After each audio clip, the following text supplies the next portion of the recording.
नमस्कार दोस्तों, हिंटेक ऑफिशियल में एक बार फिर से आप सभी का बहुत बहुत स्वागत है।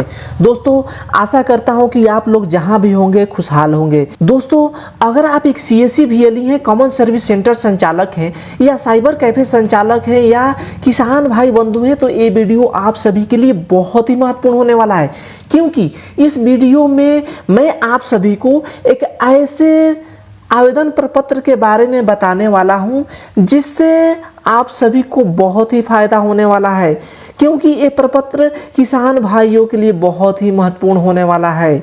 तो दोस्तों, जिस आवेदन प्रपत्र से किसान भाइयों को फायदा होगा, उससे आप साइबर कैफे सीएससी भाइयों को फायदा होगा। तो वो कौन सा प्रपत्र है, इसके बारे में आप सभी को मेरा उम्मीद है कि आप सभी को अभी तक पता नहीं होगा कि ये प्रपत्र भरना चालू हो गया है या चालू नहीं है।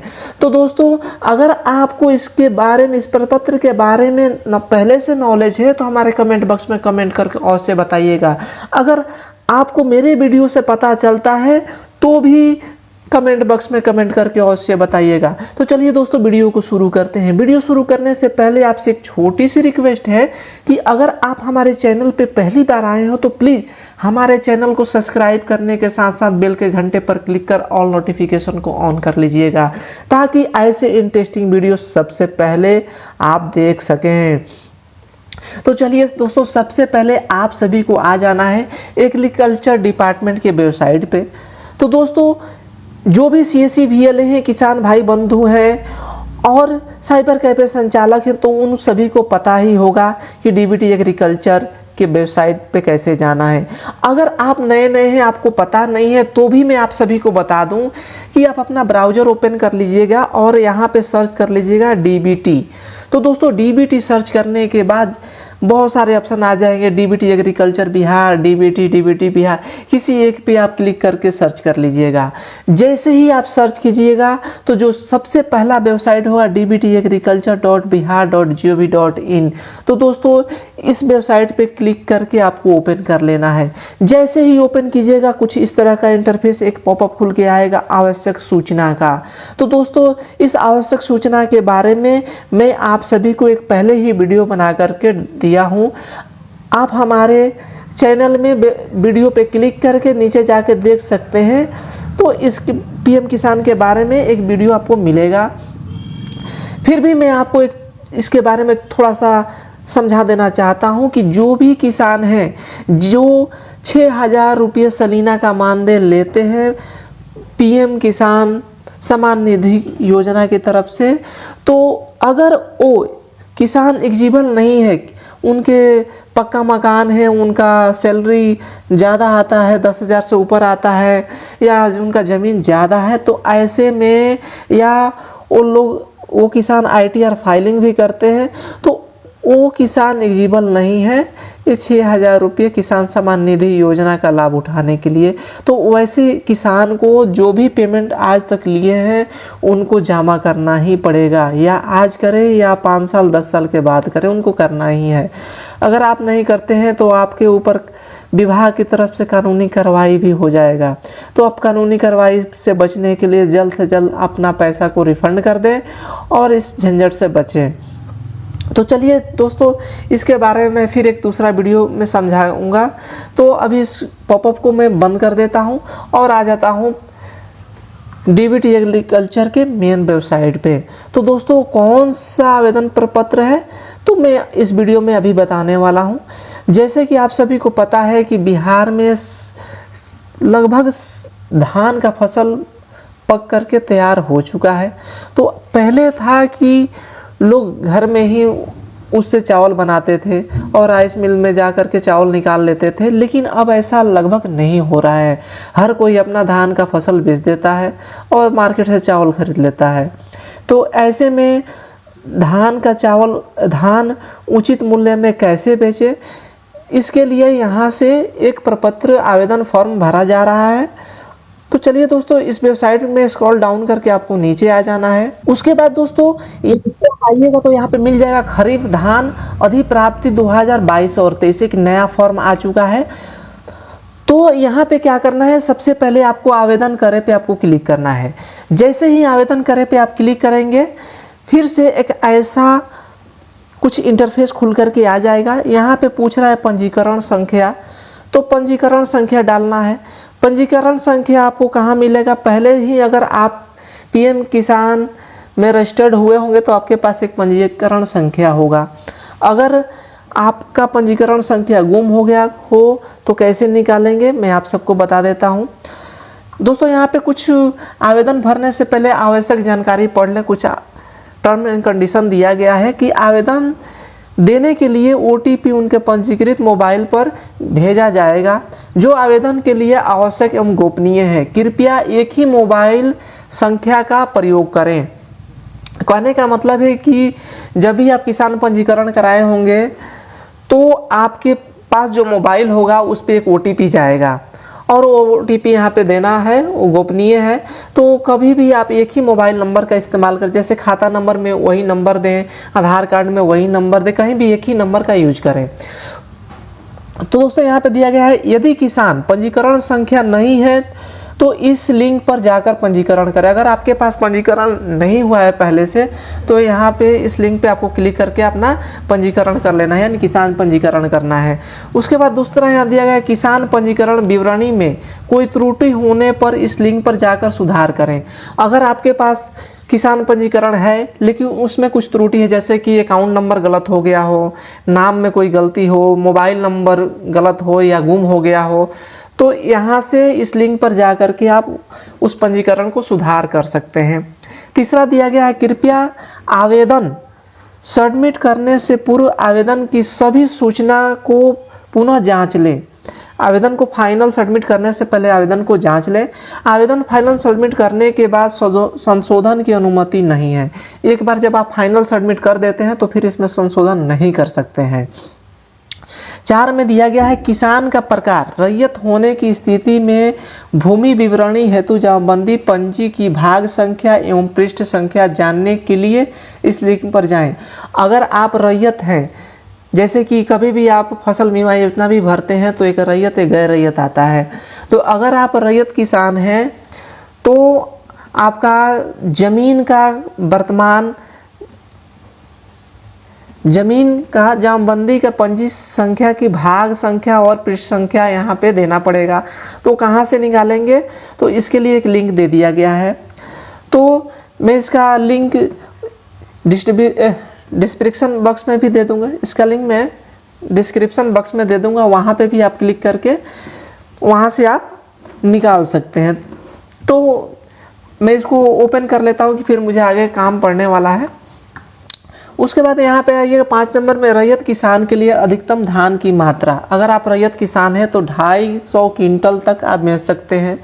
अगर गैर रैयत किसान है तो अधिकतम धान की मात्रा 100 क्विंटल तक ही बेच सकते हैं। 1 नवंबर 2022 से धान अधिप्राप्ति की शुरुआत हो जाएगी। 1 नवंबर से धान लेने का काम भी चालू हो जाएगा। तो जल्द से जल्द आप इसमें आवेदन करें। जितना जल्दी आवेदन कीजिएगा उतना जल्दी पहले आपका धान बिकेगा। धान अधिप्राप्ति का समय आप अपनी धान अधिप्राप्ति का समय आप अपनी पसंद से किसी भी पैक्स या व्यापार मंडल पर धान बेच सकते हैं। आप पैक्स को भी बेच सकते हैं और व्यापार मंडल में भी बेच सकते हैं। किसी भी तरह की तकनीकी समस्या होने पर ये जो नंबर दिया गया है इस पर संपर्क कर सकते हैं। तो चलिए हम लोग आवेदन भर के देखते हैं। तो आवेदन भरने के लिए हमें पंजीकरण संख्या चाहिए, लेकिन पंजीकरण संख्या हम लोग गुम कर चुके हैं, हमारे पास नहीं है। अगर तो क्या करें, तो इस वेबसाइट पे आपको आ जाना है, डीबीटी की वेबसाइट पे आना है और ऊपर में जो है पंजीकरण है यहाँ पे आइएगा तो यहाँ पे 3 ऑप्शन आ जाएगा, पंजीकरण करें, पंजीकरण जाने और पंजीकरण प्रिंट करें। तो प्राप्ति प्रिंट करें, तो सॉरी प्राप्ति प्रिंट करने पे आपको क्लिक कर देना है। जैसे ही प्राप्ति प्रिंट करे पे क्लिक कीजिएगा, कुछ इस तरह का इंटरफेस आएगा। यहाँ पे दिया है पंजीकरण प्राप्ति, आवेदन प्राप्ति। तो पंजीकरण प्राप्ति पे आपको टिक लगाना है। जैसे ही आप टिक लगाएगा कुछ इस तरह का ऑप्शन आपको दिख जाएगा। यहाँ चयन करे पे आपको आना है और यहाँ पे आपको आधार संख्या डाल देना है। आधार संख्या डालने के बाद यहाँ पे आपको आधार नंबर डालना है और शो रिकॉर्ड पे कर देना है। जैसे ही आप शो रिकॉर्ड पे कीजिएगा आपका आवेदन का प्राप्ति दिख जाएगा। उसके बाद से अपना आवेदन नंबर को आप नोट कर लेना है, प्रिंट भी चाहे तो आप कर सकते हो। तो हम उसको कॉपी कर लेते हैं और फिर आ जाते हैं फॉर्म पे, और फॉर्म पे आने के बाद से यहाँ पे मैं आवेदन संख्या को डाल देता हूँ और सर्च कर लेता हूँ। जैसे ही आप सर्च कीजिएगा कुछ इस तरह का इंटरफेस खुल करके आपके सामने आ जाएगा। तो यहाँ पे पूरा आपको डिटेल्स देगा। दोस्तों यहाँ पे पूछ रहा है बैंक खाता विवरणी। बैंक खाता विवरणी में बैंक का नाम दिया गया है SBI, जो पहले से मेरा रजिस्टर्ड है, लेकिन पूछ रहा है बैंक शाखा क्या है, तो यहाँ पे अपना शाखा का नाम डाल देना है। उसके बाद पूछ रहा है क्या आपका बैंक खाता आधार कार्ड से लिंक है। अगर आपका खाता आधार कार्ड से लिंक है तो हाँ कर दें, नहीं है तो नहीं कर दें। अगर आपको पता नहीं है तो पता नहीं पे क्लिक कर सकते हैं। क्या आप पैक्स के सदस्य हैं? अगर आप पैक्स के सदस्य हैं तो हाँ करें, नहीं है तो नहीं करें।